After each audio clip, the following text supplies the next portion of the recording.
থালি করে কৌশি কাকে নিয়ে দল নিয়ে যাচ্ছে ওই বোঝাটা ভালো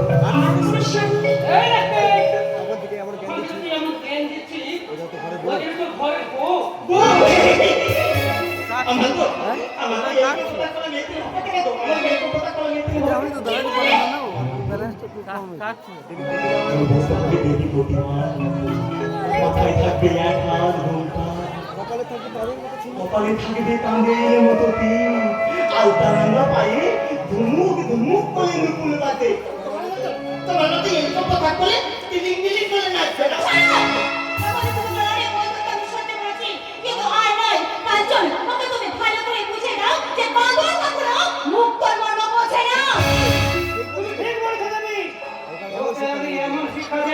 কখনো তোমাকে এরকম কথা হবে না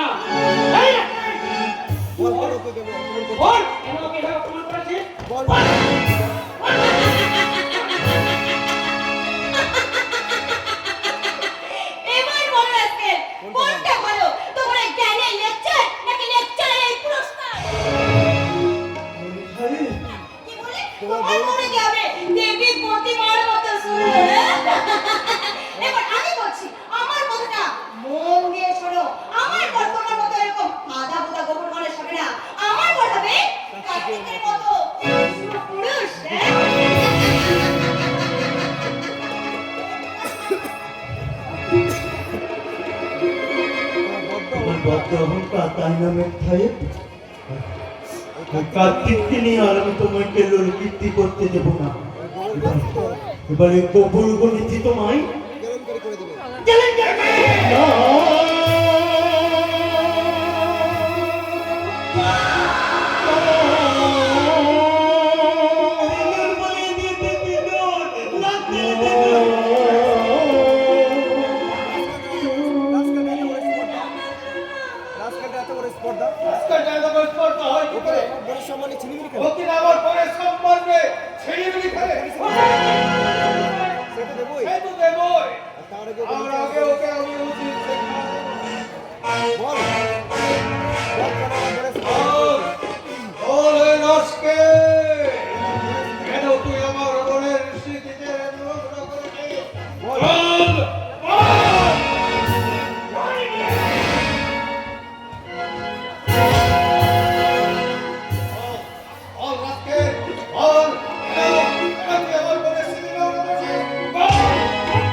ছেলেটা কেন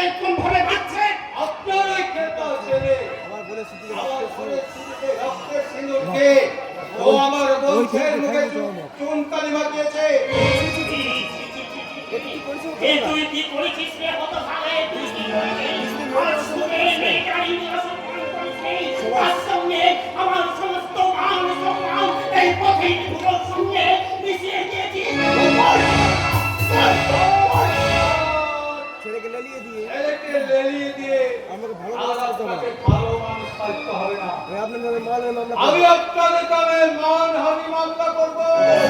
কথা শুনুন রায় মশাই। কথা শুনুন রায়মশাই, কথা শুনুন। আবার হাবা গোবা ছেলে না। একটা হাবার গোবা ছেলে না জেনে না শুনে এই যে ভুল কাজ করে ফেলেছে, এই জন্য কি আমি এর জন্য আমি আপনার কাছে ক্ষমা আমি চাই। আপনার কাছে ক্ষমা চাই। কিসের ক্ষমা? আমি ভুল করে কিসের বললাম। ক্ষমা? আমি আমি এই ভুল করে- ভদ্রলোকের বক্তব্য। কিন্তু কিন্তু আজকে এই ঘটনার পর ও যদি তোমায় বিয়ে করতে অস্বীকার করে, আমি কি করবো? চুপ করে থাকলে আমি বললে আমি কি করবো? চুপ করে থাকলে বললে আমি কি করবো? আচ্ছা, তুমি আমাকে প্রশ্নগুলো করলে না। তার যথাযথ উত্তর আমি সত্যিকারে দিতে আমার এই প্রশ্নের উত্তর আমি জানা নেই। তবু আমি তোমায় বলছি মা। তবু আমি যে তোমাকে বলছি মা, একটা বাস্তব বোধ মধ্যহীন ছেলে না জেনে না শুনে ভুল কাজ করে ফেলেছে। সেটাকে তুমি একটা দুর্গুণের বলে মেনে নিতে পারো। সেটাকে তুমি একটা দুর্ঘটনা বলে মেনে নিতে পারবে না। তোমার ঘরে এসে তুমি বলতে পারো মাস্টার।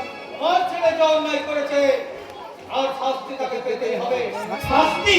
হ্যাঁ। পুলিশে যাবে।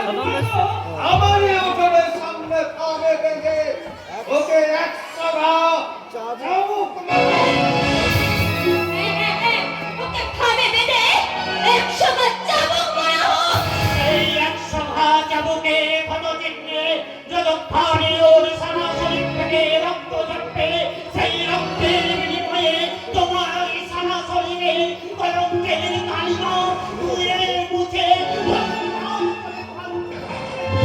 এই একসাথে কথা শুনলে তাহলে ওই 100 চাবুকের ক্ষতচিহ্নের মাধ্যমে যতক্ষণ অহংকার করে থাকবে, তখন তুমি ঠিক প্রাণ করে মনের আনন্দে হাসতে কাঁদতে দেবো। তুমি মারো। তাহলে তুমি মারো, নিজের হাতে তুমি মারো, তোমার নিজের হাতে তোমার সেই শঙ্কর গাছের চাবুক দিয়ে মারতে মারতে তুমি ওকে শেষ করে দিয়ে তোমার ওই সারা শরীরে কলঙ্কের কালি ধুয়ে মুছে